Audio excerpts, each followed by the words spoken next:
Pain isn't just pain. Your body has a timeline, and that timeline tells us exactly what's happening and what to do next. Like, should I ice or should I apply heat? Should I exercise, power through it, or is rest the answer? In this video, I'm breaking down the acute, subacute, and chronic pain cycle. By the end of this video, you'll know exactly which stage of pain you're in and how to treat it. This is Dr. Cece. Let's get started. Pain are acute, subacute, and chronic pain. These different stages are often used to describe the progression of an injury or syndrome. Within these stages, there are 4 phases of pain, which are the steps that occur when a pain stimulus is encountered, like knocking your knee against the table. First, there's transduction, when a harmful stimulus is converted into an electrical signal. Next, transmission, which is the movement of that signal to the brain. Then comes modulation, the brain's adjustment of the signal's intensity. It could send signals down the spinal cord to decrease or block the pain signal if it feels it's necessary. Finally, perception, when you become consciously aware of the pain. The acute stage of pain is the very first stage. It's the protective stage and can last from a few minutes to up to about 2 weeks. What happens in the body? First, there's inflammatory response. Then, rapid pain signals are sent to the brain, prompting you to stop the activity that caused the injury. Next, there's reduced mobility. The pain and inflammation naturally restrict movement to prevent further damage to the injured tissue. There can also be muscle spasms, involuntary muscle contractions that can add to the pain and limit function. Your brain is now activated.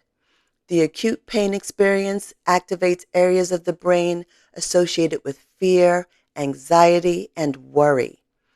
Anything and everything it has to do to get you to stop the activity or behavior causing pain. Finally, pain-producing chemicals are released and contribute to the pain and inflammation in the area. Acute pain feels sharp, intense, swollen or inflamed, and you may have protective muscle spasms. In this stage, your body is inflaming on purpose because this brings nutrients, healing cells, and protection to the injured area. Here are your care instructions for the acute stage. Do the RICE protocol. RICE protocol is a key first step for many acute injuries. RICE stands for rest, ice, compression, and elevation. Rest. Avoid using the injured or painful area to prevent further damage. Ice. Apply a cold pack to the area to help reduce inflammation and numb the pain. So you're going to ice for about 10 to 20 minutes at a time, with about 40 to 60 minutes in between. Compression. Use a compression bandage to help reduce swelling. Elevation. Raise the injured body part above the level of the heart if you can to help reduce swelling. Don't rely solely on bed rest at this time. You should do gentle movements and light stretching at this time within the first couple of weeks. Do not do bed rest. And avoid pushing through sharp pain.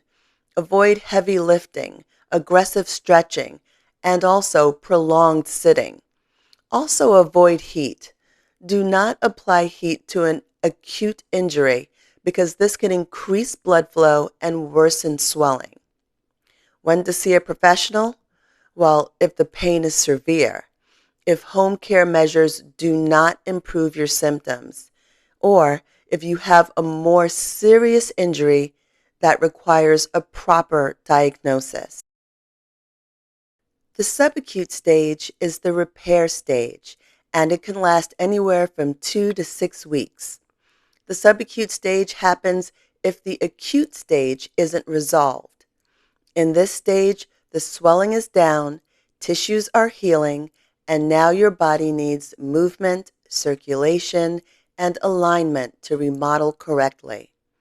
During this time, symptoms may intensify or change, and the pain may spread.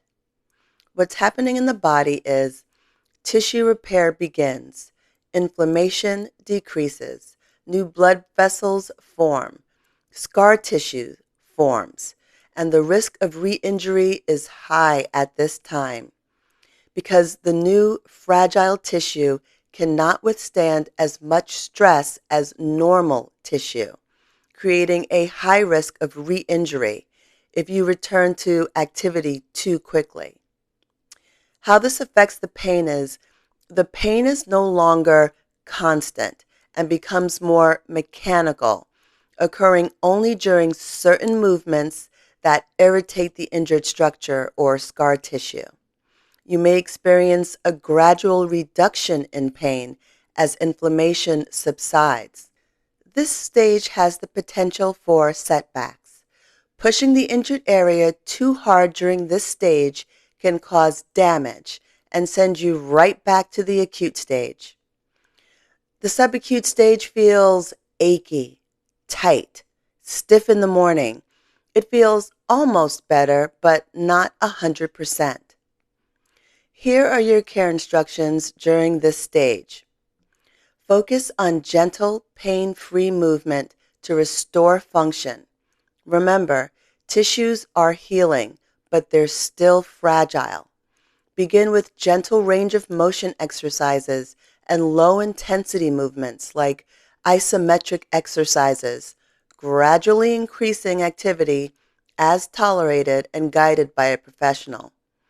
Continue to avoid overstressing the injured area and consider other therapies like acupuncture or meditation if appropriate. During this stage, you can use heat or use a contrast, a combination of ice and then heat to increase blood flow. You can do mobility exercises, light strengthening, and chiropractic adjustments are great to help guide the joint and nerve mechanics. Avoid extremes like long periods of inactivity or the other extreme of returning to full force workouts. Avoid ignoring any asymmetries or weaknesses that come up. Pay attention to everything at this stage because this is the stage where people say, I thought it was gone, but then it came back. That's because it wasn't strengthened yet. Where ice is best for new injuries to reduce inflammation and swelling, for chronic pain, heat is generally better as it relaxes stiff muscles and increases blood flow for ongoing tension. The chronic stage is the rebuilding stage and can last from 6 weeks to months or even years. Chronic pain doesn't mean that you're broken. It means that the pain system has been running for way too long. The nerves become sensitive, the tissues get tight, and your brain starts predicting pain before it even happens, like it's bracing for an imaginary impact that never comes. This is a long-term stage where the pain becomes persistent and the affected area may lose function. The tissue may have healed, but the nervous system can remain sensitized. A few things are happening in your body during the chronic stage. Your nervous system changes. There's heightened sensitivity. The volume for pain signals is turned up, meaning even non-painful stimuli can be perceived as painful. The brain adapts by creating strong pain highways to the nervous system, making pain signals easier to send and more frequent. There's pain sensor overactivity, where pain sensors throughout the body can become more sensitive and get triggered with less provocation. Injuries, especially ones that weren't adequately rehabilitated, create a protective response in the body that inhibits muscle function and alters your movement patterns. It's called protective inhibition. When you're injured, your body's protective mechanism may inhibit the muscles around the injured area in order to prevent further damage. An injury can force you to change how you move to avoid pain. It's a vicious cycle where fear of pain can lead to avoiding movement, which in turn increases fear and the intensity of the pain, creating a cycle of pain and fear. If this goes on for a long time, chronic pain can affect you physically, emotionally, psychologically, and socially. The brain will have to learn to trust that body part again, enough to put its full support behind it and its full weight on it. Just like any good relationship, trust is important for your mind-body connection, especially when dealing with chronic injuries. Chronic pain feels dull or nagging. It comes and goes. It can be triggered by stress, sitting, old injuries, or movement patterns. It sometimes radiates to other parts of the body, and it sometimes feels worse at the end of the day. Joints may feel stiff. Weakness or imbalances now have become a habit. This is where we rebuild the system, not just chase the soreness. Here are your care instructions for this stage, and you may want to consider working with your healthcare team to develop a comprehensive pain treatment plan and consistently follow it, even if you feel better. I suggest moving gently and consistently at this time. Engage in low-impact activities like walking, stretching, or swimming. A physical therapist can help you create a safe, personalized exercise program to improve strength and flexibility and can help you distinguish between normal discomfort and pain that requires stopping. Prioritize sleep at this time, but avoid relying only on rest. Establish a regular sleep cycle by going to bed and waking up at the same time every day. Avoid spending too much time in bed during the day and limit naps. Eat a healthy diet at this time. A balanced diet, particularly one lower in processed foods, saturated fats, and sugar, can help reduce inflammation. Focus on whole grains, fruits, and nuts. Manage your stress at this time.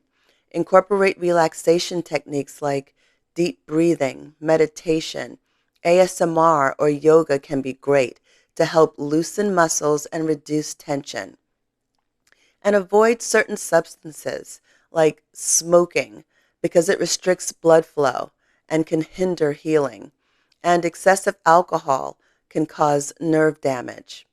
And by all means, again, seek professional and medical support if you feel stuck.